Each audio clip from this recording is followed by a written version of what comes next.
Bonjour et bienvenue à cette vidéo de présentation sur les dômes géodésiques. Mon nom est Mathieu Gauthier et on va répondre aux questions qu'est-ce qu'un dôme géodésique, c'est quoi les avantages et à quoi ça sert.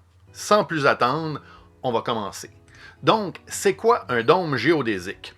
C'est d'abord une structure une structure circulaire. Donc, c'est une demi-sphère qui va être construite avec des formes géométriques. La forme la plus fréquemment utilisée pour le dôme géodésique est le triangle. C'est aussi la forme qu'on utilise chez Vitadome.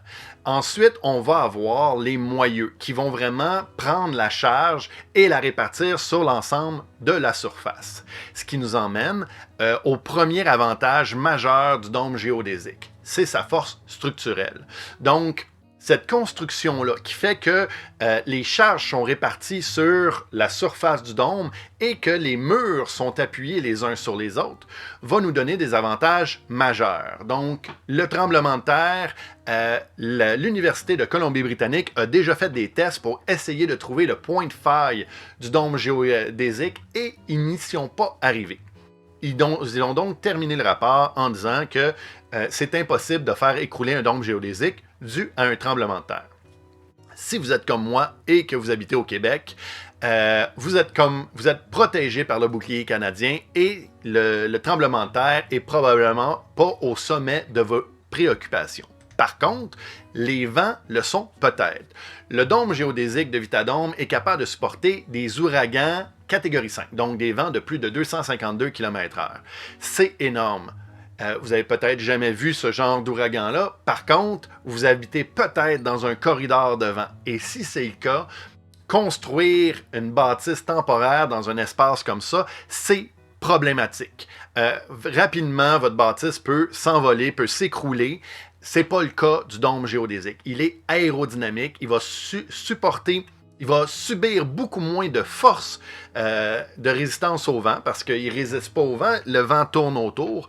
Par contre, s'il y a beaucoup de vent, par sa force, il est capable de supporter énormément de cette force-là de vent sans problématique.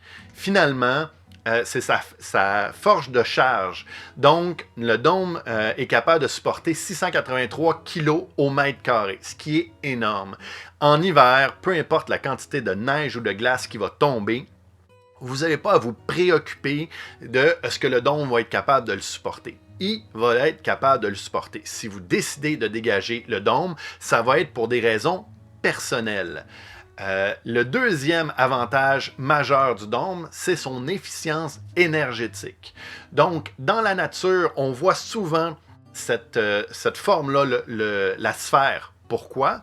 Parce que, à la base, c'est la façon la plus économique d'envelopper un volume. Donc, on va avoir beaucoup moins de surface pour un volume donné. Moins de surface, dans le cas du dôme, c'est aussi moins d'échange thermique avec l'extérieur. Quand il fait chaud à l'intérieur du dôme, puis on veut garder notre chaleur, quand il fait froid à l'extérieur, puis qu'on veut garder notre chaleur à l'intérieur, moins d'échange thermique, c'est moins de perte de chaleur. Quand il fait chaud à l'extérieur, puis on veut garder la fraîcheur, c'est la même chose.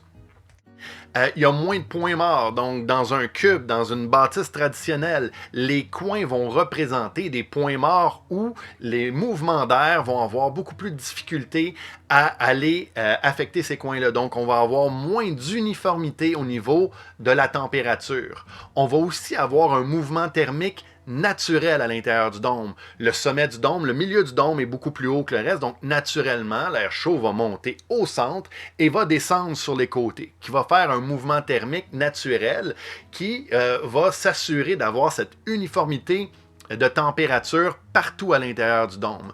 Tout ça mis ensemble fait qu'on estime que garder la température d'un dôme va prendre environ 30% moins d'énergie. C'est beaucoup d'économies en argent parce qu'évidemment, l'énergie, il faut la payer. Finalement, le troisième avantage du dôme, c'est sa polyvalence.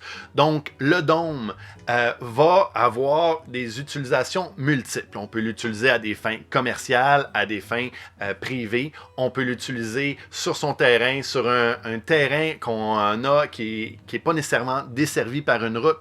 C'est une structure qui est extrêmement solide et qu'on peut modifier. Donc, chacun des panneaux peut être ou transparent ou opaque selon nos envies. Donc, c'est très polyvalent. Sa vitesse d'assemblage, nos dômes, selon les grosseurs, peuvent être montés entre une journée et 3 journées avec une petite équipe de 3 à 4 personnes qui n'ont pas nécessairement des connaissances en construction ou en rénovation, ce qui est un avantage majeur. Si vous voulez construire une bâtisse qui va prendre des mois, un dôme, en quelques jours, vous avez déjà votre bâtisse et une qualité de bâtisse importante. Son poids, la structure est en aluminium. Donc, on peut vraiment la déposer n'importe où et elle ne va pas avoir un impact majeur sur l'endroit où elle est déposée. Donc, on peut vraiment la mettre sur une plateforme si on veut.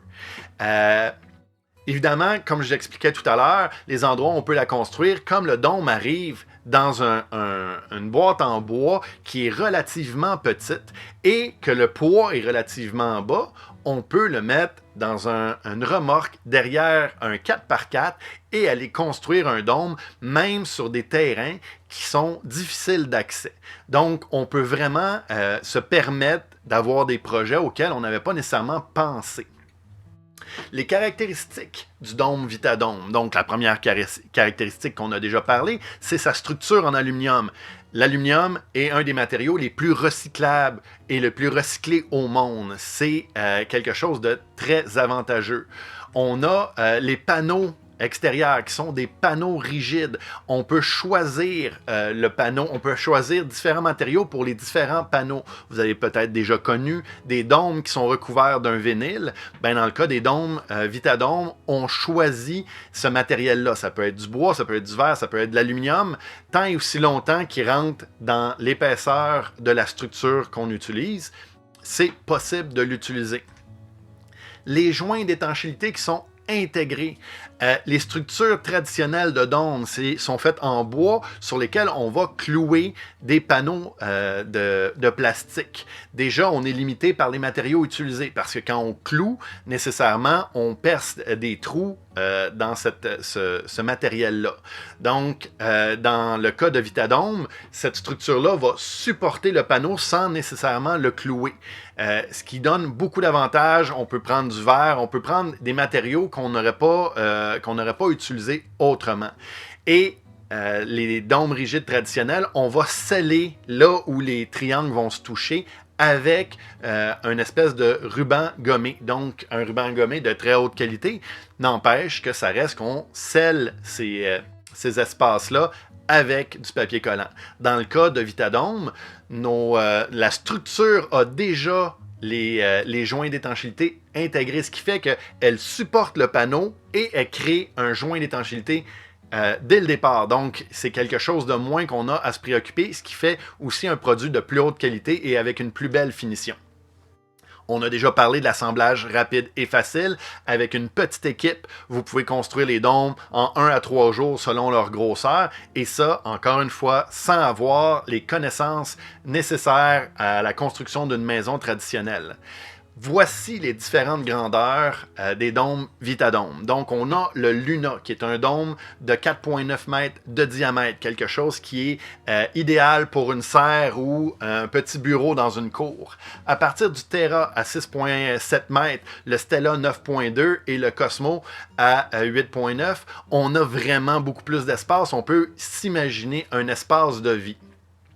Si vous voyez la différence entre le Stellar et le Cosmo, qui ont ni plus ni moins la même structure, le Cosmo va avoir une rangée de plus de triangles, ce qui fait qu'on monte ce dôme-là et on se donne plus d'espace en hauteur, ce qui nous donne plus de possibilités si on veut construire une mezzanine. On peut le faire dans les autres structures, mais évidemment, plus on a de hauteur, plus on va pouvoir bénéficier de ce sentiment d'espace ouvert-là que nous offre le dôme géodésique.